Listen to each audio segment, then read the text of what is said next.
হঠাৎ কেউ ফোন কেড়ে নেওয়ায় চমকে ওঠে, সামনে তাকাতেই দেখে সিয়াম তার দিকে রাগী চোখে নিয়ে তাকিয়ে আছে। তোহা ভয়ে কেঁপে ওঠে, কাপা কাপা কণ্ঠে কিছু বলতে যাবে, তার আগেই সিয়াম ফোনটা বিছানায় ছুঁড়ে মেরে রাগী কণ্ঠে চিল্লিয়ে বলে, তোমাকে না আমি হাজারবার নিষেধ করেছি আহুর দেখবে না, তাও কথা কানে যায় না তোমার?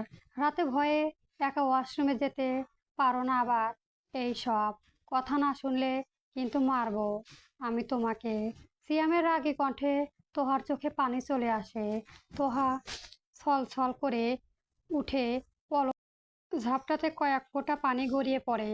তা দেখে সিয়াম একটা দীর্ঘশ্বাস ছাড়ে, নিজের রাগ কমাতে চায়। যে মেয়ে কিনা রাতে ভয়ে ঘুমে ভীষণ কেঁপে ওঠে, ওয়াশরুমে যেতে গেলে তাকে ডেকে যায়, সে যদি কথা না শুনে এমন ভূতের নাটক দেখে, রাগ তো উঠবেই। সিয়াম নিজের রাগ ওঠা ঠান্ডা করে গভীর স্বরে বলল, কাঁদছো কেন? তোমারে আমি সত্যি এবার মারবো। তুমি আমার কথা শুনেছো? কতবার বলেছি ভূতের নাটক, ভূতের ছবি দেখবা না, তাও তুমি একই কাজ বারবার করো। সিয়ামের কথায় তোহার শাড়ির আঁচলের কোনা দিয়ে চোখের পানি মুছে ফুপিয়ে উঠে বলে, আপনি তো বাইরে ছিলেন, তাই ইউটিউবে তোর নাম ছবিটা দেখছিলাম, তবে হঠাৎ এটা আসছে তাই কৌতূহল নিয়ে দেখতে গেছি। আমি কি ইচ্ছে করে গেছি যে আপনি আমাকে মারবেন? কথা বলবেন না আর আমার সাথে? তোহা আদুরে কথায় সিয়ামের রাগ গলে গেল। বুঝলো তার বউ এর ভিতরের অভিমানের পাহাড় জমিয়ে ফেলেছে মনে। এখন সেই অভিমান না ভাঙলে আবার কথাও বলবে না। সিয়াম এগিয়ে আসে তোহার দিকে, তারপর তোহার পাশে বসে। তোহা একটু সরে যায়, তা দেখে সিয়াম হাসে, এক হাত বাড়িয়ে তোহার কাঁধে ধরে নিজের কাছে এনে তোহার গালে একটা চুমু খায় টুপ করে। তোহার লজ্জা পেয়ে যায়। সিয়াম তা দেখে হেসে বলে, তুমি তো জানো আগের দিন ভয় পেয়ে কতটা অসুস্থ হয়েছিলা, এখন আবার ভূতের এসব দেখে যদি ভয় পাও, তাই রাগ করেছি জান। আমি কি তোমাকে মারতে পারি বলো? ছাড়েন, কথা নেই আপনার সাথে। আমি আপনি আমাকে বিনা দোষে মারবেন বলেছেন। আচ্ছা সরি বাবা, আমি কান ধরছি, আমি আমার বউকে মারবো না, আদর দেব শুধু, সরেন। সিয়াম আবারও টুপ করে চুমো খেয়ে বিছানায় উঠে উঠে দাঁড়ায়। আলনা থেকে গামছা নিয়ে ঘরে ঝুলিয়ে তোহার দিকে তাকিয়ে বলে, ফ্রেশ হয়ে আসি, তারপর বাকি রাগটুকু ভাঙাবো রাতে। বলেই সিয়াম ওয়াশরুমে ঢুকে গেল। তোহা উঠে ঘরের দরজা বন্ধ করে এসে বিছানার পায়ের উপর পা তুলে বসলো, চোখের পানি ঠোঁটে রহস্যময় হাসি। তোহার 6 সেন্স আগেই বুঝেছিল কেউ আসছে, তাই কল হাইট করে কেটে দিয়ে ইউটিউবে আহট চালিয়েছিল, যাতে সে যে আসুক রেগে যায়। কারণ সবার জানে তোহার ভূত ভয় পায়। বুদ্ধিটা কাজেও লেগে গেছে। তোহা নিজের হাতের তালু দিয়ে চোখের কোনায় জমে থাকা অশ্রু মুছে ওয়াশরুমের দরজাটার দিকে তাকিয়ে বলে, আপনি আমাকে চিনতে ভুল করলেন সিয়াম শেখ। যে মেয়েটা দিনের পর দিন জঙ্গলে থেকেছে ট্রেলিং এর জন্য, সে পাবে ভূতের ভয়। আসলে হাস্যকর ব্যাপারটা, তোহার ঠোঁটে কুটিল হাসি ফুটে উঠে, আর মোর খেয়ে বিছানায় বালিশ ঠিক করে শুয়ে সাদের সিলিং এর দিকে তাকায়। কিঞ্চিন মন খারাপ হয়ে ওঠে রহস্য ঘেরা মুখে। তোহার আনমনে বিড়বিড়াল, আপনি বড্ড বোকা সিয়াম শেখ, আমাকে আপনি আজও চিনতে পারেননি, অথচ আমাকে ভালোবেসে ফেলেছেন সে কত আগেই। আমি আপনাকে কোনোদিনও ভালোবাসতে পারলাম না, হয়তো পারবো না। জীবনে প্রথম আসা পুরুষটা যদি একটা খুনির সন্তান আর মানুষ নামে পশু হয়, তাহলে কি তাকে ভালোবাসা যায়? নিজের চেম্বারে বসে আছে ফাহিম। অ্যাডভোকেট হওয়ার চেম্বারে বেশি সময় থাকা হয়, কত রকমের মামলা, কত কিছুই হাতে আসে। তবে আজ আর মন বসছে না কিছুতেই। সারা রাত দু চোখে পাতা এক হয়নি। ইরুর জন্য বড্ড মন খারাপ হয়েছে তার। ফাহিম জানে হয়তো কাল ইরুর গায়ে ওর সৎ মা হাত তুলেছে, আবার বকতেও পারে। কাল ওখান থেকে চলে আসার পর নিজের কাছে নিজেকে কাপুরুষ মনে হয়েছিল ফাহিমের। কেন সে নিজের ভালোবাসার মানুষের জোর করে নিয়ে আসতে পারলো না? নিয়ে আসলে হয়তো আজ ইরু এতক্ষণ তার কক্ষে নিশ্চিন্তে গভীর নিদ্রায় থাকতো। তবে কিভাবে আনতো ফাহিম? আইনের লোক হয়ে নিজে কিভাবে আইন ভঙ্গ করবে, যেখানে ইরু এখনো 18 বছর হয়নি? যদি ইরু 18 বছর হলো, তাহলে ফাহিম এক মুহূর্ত দেরি না করে ইরুকে বাড়ি থেকে তুলে নিয়ে আসতো। এখন এটা কি উপায়?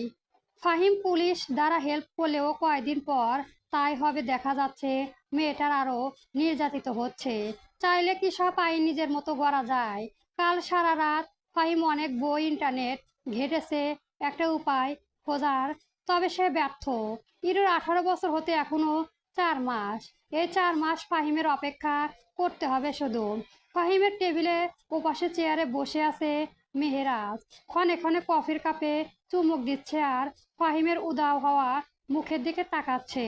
ফাহিমের সামনে খুলে রাখা ল্যাপটপ বন্ধ করে কফির কাপে চুমুক দিয়ে মেহেরুজের দিকে তাকিয়ে বলল, কিছু ভালো লাগছে না ভাই আমার।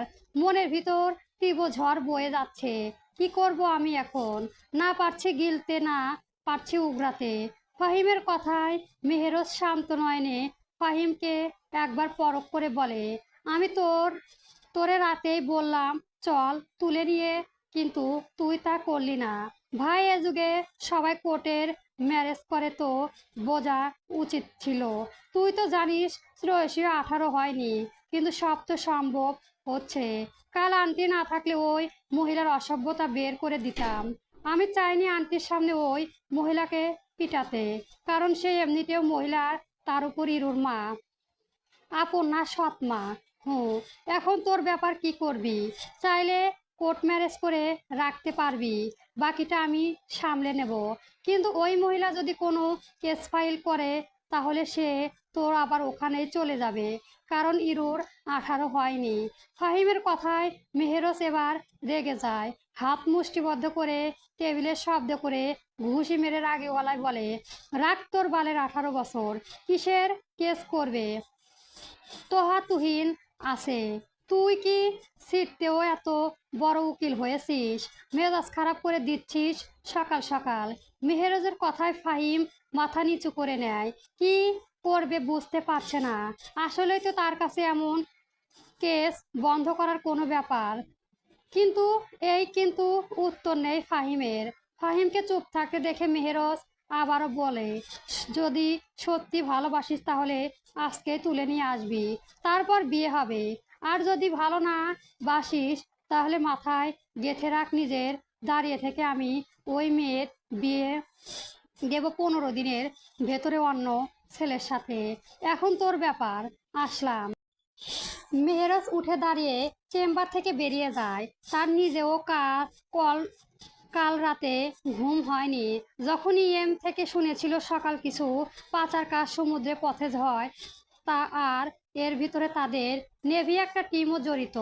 না হলে এত এত পাচার কিভাবে সম্ভব নেভিদের চোখ ফাঁকি দিয়ে? তার ভেতরে ফাহিমকে নিয়ে চিন্তা, নিজের ইমোশন পুরোপুরি প্রকাশ ও করতে পারে না, আবার কষ্টও পায়। সকাল 11টা পেরিয়েছে। আজ শ্রেয়সীর কলেজ ছিল, তবে ঘুম ভাঙেনি বলে আর যাওয়া হয়নি। যদিও খাদিজা খাতুন এই নিয়ে দুবার কথা শুনিয়েছে। নতুন নতুন কলেজ এ ভর্তি হতে না হতেই ফাঁকি দেওয়া শুরু। শ্রেয়সীর মাকে বোঝাতে পারেনি সে ইচ্ছে করে ফাঁকি দেয়নি। ঘুম ভাঙলে অবশ্যই যেত। ঠিক সময় ভাবি বাঁচিয়ে দিয়েছে তাকে। এটা নিত্যদিনের ঘটনা। শ্রেয়সী কারো কাছে বকা শুনলেই তোহা এসে শ্রেয়সীকে উদ্ধার করে। শ্রেয়সী নিজের ঘরের বারান্দায় দোলনায় বাংলা দ্বিতীয় পত্র বইটা নিয়ে বসে আছে। পাশের টুলের উপর রাখা মোবাইলটার দিকে বারবার চোখ যাচ্ছে শ্রেয়সীর। না, আর মন মানছে না। কি এক খারাপ অবস্থা! যে লোকটাকে কিছুদিন আগেই সহ্য করতে পারতো না, সেই লোকটা 11টা বেজে যাওয়ার পরও কল কেন দিচ্ছে না, সেটা নিয়ে চিন্তা হচ্ছে শ্রেয়সীর।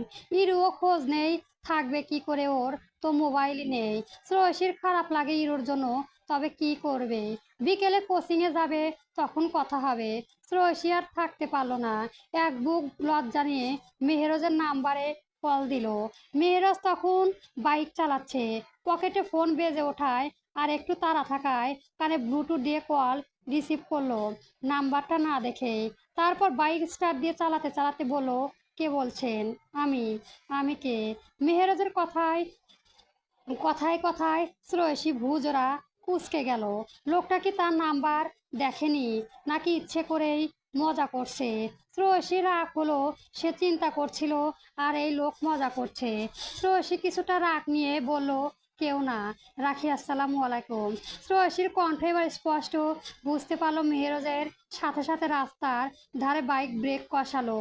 নাম্বারটা দেখে রিসিভ করে জিভ এক কামড় দিল। এ করলো সে। মেয়েটা কি আবার রাগ করলো হবে হয়তো। সকাল থেকে ব্যস্ততায় কল দিতে ভুলে গিয়েছিল মেহেরজ। মেহেরজের এবার নিজেকে শান্ত করে শ্রেয়সীর রাগ ভাঙানোর জন্য রসিকতার সুরে বলল, কি ব্যাপার মিসেস, আজ সূর্য কোন দিকে উঠলো যে আমার শ্বশুরের একমাত্র রাগী মেয়ে নিজ থেকে এই অধমকে কল দিয়েছে? মিস করছিলেন নাকি ম্যাডাম? পরবর্তী গল্প পেতে আমার চ্যানেলটি সবার আগে সাবস্ক্রাইব করে রাখবেন। ধন্যবাদ। গল্প লেফটেন্যান্ট মেহেরাজ মির্জা চলবে।